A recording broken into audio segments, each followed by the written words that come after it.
अस्सलाम वालेकुम दोस्तों, उम्मीद है सब खैरियत सां हूंदो ऐं पंहिंजी ज़िंदगियुनि में भरपूर तरीक़े सां मज़ो करे रहिया हूंदो। हिकु सियाणे शख़्स खां कंहिं सवाल पुछियो त इंसान जी वॾे में वॾी ख़ुशफ़हमी कहिड़ी आहे? त सियाणे शख़्स वॾी ख़ूबसूरती सां जवाबु ॾिनो त इंसान जी वॾे में वॾी ख़ुशफ़हमी इहा आहे त हुनखे ईअं लॻंदो आहे त हुन वटि टाइम तमामु घणो आहे। ऐं दोस्तो, इहा हक़ीक़त बि आहे। असांखे ख़ुदि खे बि ईअं लॻंदो आहे त असां वटि टाइम तमामु घणो आहे। ऐं पोइ उहो जॾहिं वैल्यूएबल टाइम असांजे हथनि मां निकिरी वेंदो आहे त पोइ असांखे उनजो क़दुरु ऐं पोइ अहसासु थींदो आहे त दोस्तो, सियाणप, ॾाहप, अवेयरनेस ऐं सुजाॻीअ सां असांखे इन टाइम जो क़दुरु करणु खपे। ईअं न थिए जो पोइ टाइम जंहिं ॾींहुं असांजो क़दुरु न कंदो त पोइ असां ज़िंदगियुनि में तमामु घणियूं मुश्किलातूं फेस कंदासीं।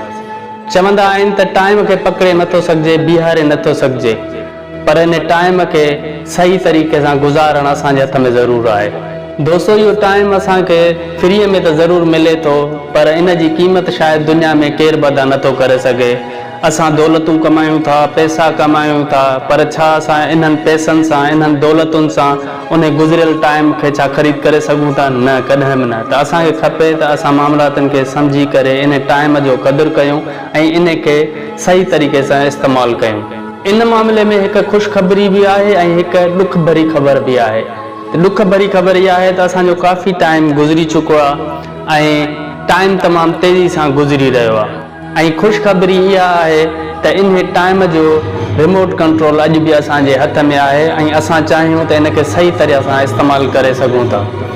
दोस्तो, ज़िंदगीअ में उस्ताद बि असांखे सेखारे थो, वक़्तु बि असांखे सेखारे थो। फ़र्क़ु सिर्फ़ु इहो आहे त उस्ताद सेखारण खां पोइ इम्तिहान वठंदो आहे ऐं उहो ई वक़्तु इम्तिहान वठण खां पोइ असांखे सेखारींदो आहे। त दोस्तो, जॾहिं असां इन मामलातनि खे सम्झूं था त वक़्त जी अहमियत असांजी ज़िंदगी में कहिड़ी आहे, त पोइ असांखे इन वक़्त जो क़दुरु करणु खपे ऐं वक़्त जो सही इस्तेमालु करणु खपे। असां पंहिंजे इर्द गिर्द काफ़ी सारा अहिड़ा मिसाल ॾिसूं था, अहिड़ा फ़र्द ॾिसूं था जिन जो वक़्तु गुज़री चुको आहे ऐं हुननि वटि परेशानी, ॾुख, ग़म ऐं पछता खां सवाइ कुझु बि न आहे। त दोस्तो, इन पछता खां बचण लाइ असांखे खपे त असां पंहिंजे टाइम जो सही ऐं भरपूर इस्तेमालु कयूं। ऐं जॾहिं असां टाइम जो सही ऐं भरपूर ऐं पॉज़िटिव इस्तेमालु कंदासीं त असां प्रोडक्टिव थींदासीं ऐं जॾहिं असां पंहिंजी ज़िंदगियुनि में प्रोडक्टिव थींदासीं त असां पंहिंजनि मंज़िलुनि ते आसानी सां पहुचंदासीं। त दोस्तो, अॼु जे हवाले सां इंशाअल्लाह ताला मां बि टाइम जो क़दुरु कंदुसि ऐं उमेदु आहे तव्हां बि टाइम जो क़दुरु कंदव। ऐं इन ई टाइम जो क़दुरु कंदे इन टाइम मां थोरो टाइम पंहिंजनि दोस्तनि लाइ, प्यारनि लाइ, मोहबत करण वारनि लाइ, रिश्तेदारनि लाइ कढो।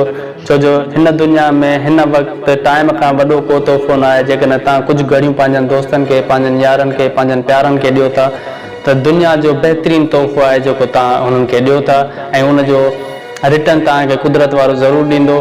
त दोस्तो, टाइम कढो, टाइम जो सही इस्तेमालु कयो, पाण बि ख़ुशि रहो, ॿियनि खे बि ख़ुशि रखो, आबाद हुजो। इन सां गॾु मूंखे ॾींदा इजाज़त। पंहिंजो खोड़ सारो ख़्यालु रखिजो। अल्लाह हाफ़िज़।